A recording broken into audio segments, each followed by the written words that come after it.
Pernahkah kamu membayangkan apa yang akan terjadi pada bumi jika besok semua manusia tiba-tiba lenyap? Bukan karena perang nuklir, bukan karena wabah penyakit, tapi begitu saja. Puff, kita semua hilang dalam sekejap. Ini bukan cerita horor, tapi sebuah eksperimen pikiran yang seru. Apa yang akan terjadi pada planet kita tanpa kita? Ayo kita telusuri bersama. Beberapa jam pertama, dunia akan terasa sangat sunyi. Tapi kekacauan akan segera dimulai. Tanpa manusia untuk mengoperasikannya, pembangkit-pembangkit listrik di seluruh dunia akan berhenti berfungsi. Satu persatu, kota-kota besar yang tadinya gemerlap cahaya akan padam total. Langit malam akan kembali gelap, hanya diterangi oleh bintang, bulan, dan api yang mungkin timbul dari kecelakaan. Di udara, ribuan pesawat yang sedang terbang dengan mode autopilot akan kehabisan bahan bakar dan akhirnya jatuh dari langit, menciptakan ledakan besar di berbagai tempat. Kereta bawah tanah akan berhenti di tengah terowongan gelap.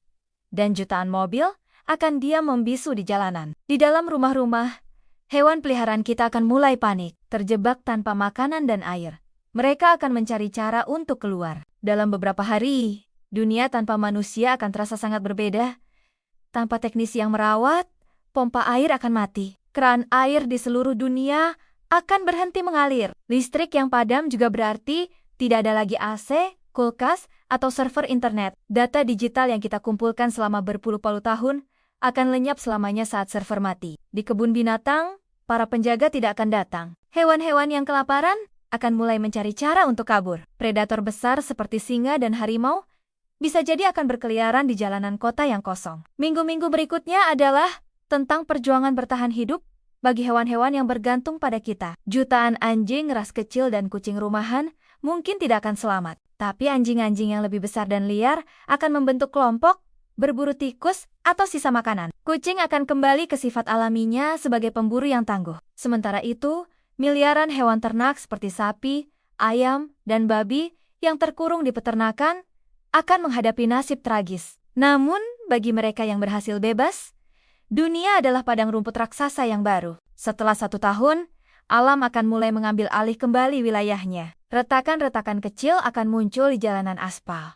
Dan dari situ, rumput liar dan tanaman perintis akan tumbuh. Atap-atap rumah akan mulai bocor, membiarkan air masuk dan mempercepat pembusukan struktur kayu. Lumut akan menutupi trotoar, dan tanaman rambat akan memanjat dinding, gudang-gudang pencakar langit. Sistem drainase yang tersumbat akan mengubah jalanan menjadi sungai kecil setiap kali hujan. 20 tahun kemudian, kota-kota besar akan terlihat seperti hutan beton. Tanaman akan menutupi hampir semua permukaan. Hewan-hewan liar yang tadinya takut pada manusia akan mulai memasuki kota. Rusa akan merumput di taman-taman kota, beruang akan mencari sarang di reruntuhan rumah, dan serigala akan berburu di jalanan yang dulunya ramai. Tanpa polusi dari pabrik dan kendaraan, udara akan menjadi sangat bersih. Sungai-sungai yang tadinya keruh akan kembali jernih. Dalam 100 tahun, banyak bangunan modern akan mulai runtuh. Struktur baja di dalamnya akan berkarat dan melemah karena terus-menerus terkena air. Jembatan-jembatan ikonik seperti Golden Gate atau Jembatan Brooklyn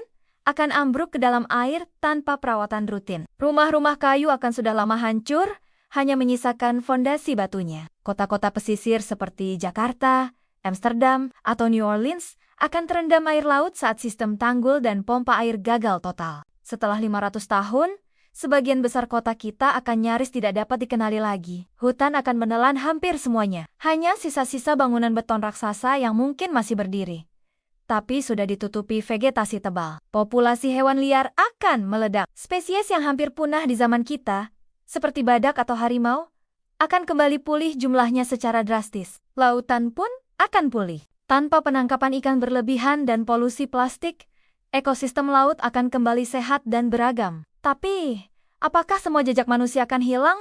Tidak juga. Ada beberapa hal yang akan bertahan sangat lama. Sampah plastik yang kita hasilkan akan tetap ada selama ribuan tahun, meskipun akhirnya akan terurai menjadi mikroplastik. Reruntuhan beton dan jalan raya akan menjadi fosil, yang oleh para ahli geologi masa depan disebut sebagai teknofosil. Mereka akan menjadi penanda sebuah zaman yang disebut antroposen, era di mana manusia mendominasi planet. Warisan kita yang paling berbahaya adalah limbah nuklir. Tempat penyimpanan limbah radioaktif dirancang untuk bertahan selama puluhan ribu tahun, tapi tanpa pengawasan, Kebocoran bisa saja terjadi. Namun, dalam skala waktu geologis, bahkan bencana nuklir pun akan pulih. Alam punya caranya sendiri untuk menyembuhkan diri. 1 juta tahun dari sekarang, hampir semua bukti keberadaan kita akan lenyap. Pergeseran lempeng tektonik akan mendaur ulang sisa-sisa kota kita menjadi batuan baru. Evolusi akan terus berjalan, menciptakan spesies-spesies baru yang beradaptasi dengan dunia tanpa manusia. Mungkin,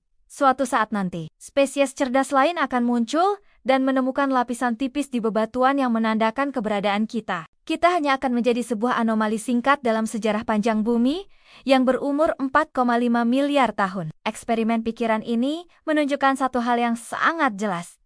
Bumi tidak butuh manusia untuk bertahan hidup, tapi sebaliknya, kita sangat membutuhkan bumi.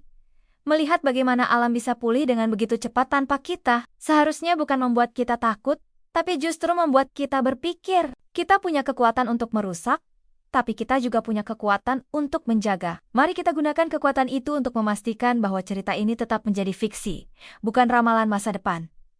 Terima kasih sudah menonton. Apa pendapatmu tentang ini? Kalau ada koreksi, boleh tulis di komentar ya. Jangan lupa like, share, dan subscribe agar kita bisa terus menjelajahi pertanyaan-pertanyaan menarik lainnya bersama-sama. Sampai jumpa di video berikutnya.